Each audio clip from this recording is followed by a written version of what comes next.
The Honourable Maggie Barry. Thank you, Mr Speaker. I rise with pride to talk about the very significant conservation and environmental gains of this John Key-led government.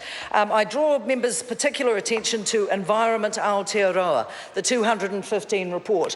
And as my colleague has pointed out, Dr Nick Smith, this is a wonderful way of measuring as a benchmark the achievements of this government, also of the challenges that lie ahead. It is very important to measure these things, otherwise how can we manage these things?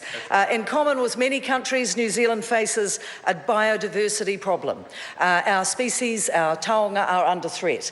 The threatened species that we have are under threat by, as it says in this report today, which was released today, something like 94% of our land is affected by rats, stoats and possums. Then there are the wilding pines. There is no room in this country for any kind of complacency when it comes to our biodiversity. And I'd like to draw the House's attention to some of the measures that we are putting in place. My colleague has mentioned many of them, and I commend him in the environmental space on the work that has been done with the Kumadex. That is indeed an international triumph, if you like, to have the courage and tenacity to give such a large body of water and unique species to protect in perpetuity. This is showing the sort of courage that we have. The work in the freshwater area is commendable and it's on the right track. When it comes to my own portfolio in conservation, next week is Conservation Week, or the week after actually, and our theme this year is Healthy Nature, Healthy People,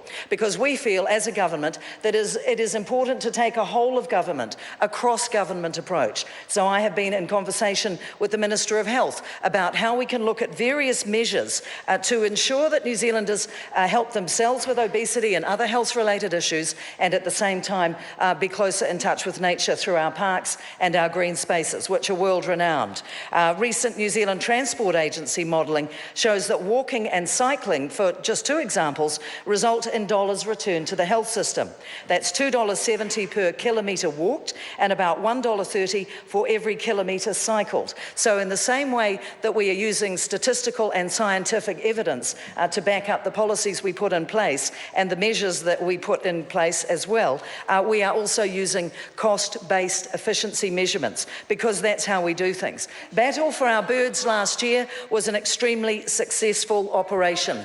For the first time, and it was the largest ever predator campaign in this country's history, we successfully treated more than 600,000 hectares of conservation land. The aerial drops of 1080 poison were effective and they worked well. In the Dart River Valley, for example, the nesting success rates for the yellowhead, the mohua, was almost 100% compared to less than 50% previously. It is very unfortunate that we have a small alarmist minority who are intent on spreading half-truths about 1080. It is an essential tool that we need to be able to use if we are to win the battle and bring our birds and our snails and our bats and other creatures back from the brink of extinction, and we will continue to use it. These groups breed extremists, and we've seen that recently. In the Concord arrest, these people that go on to threaten the lives of New Zealanders and destabilise our economy, their emotional claptrap, their unscientific arguments will hopefully amount to nothing when intelligent New Zealanders really assess the problem and what we need to do about it. And 1080 is a very important part of that. But there are so many other commendable things that are coming through when it comes to natural self-setting, resetting traps. These are the kind of things, again, that are very useful, and DOC is spending quite a lot of money on these sorts of developments to make sure that we're not just reliant on one method.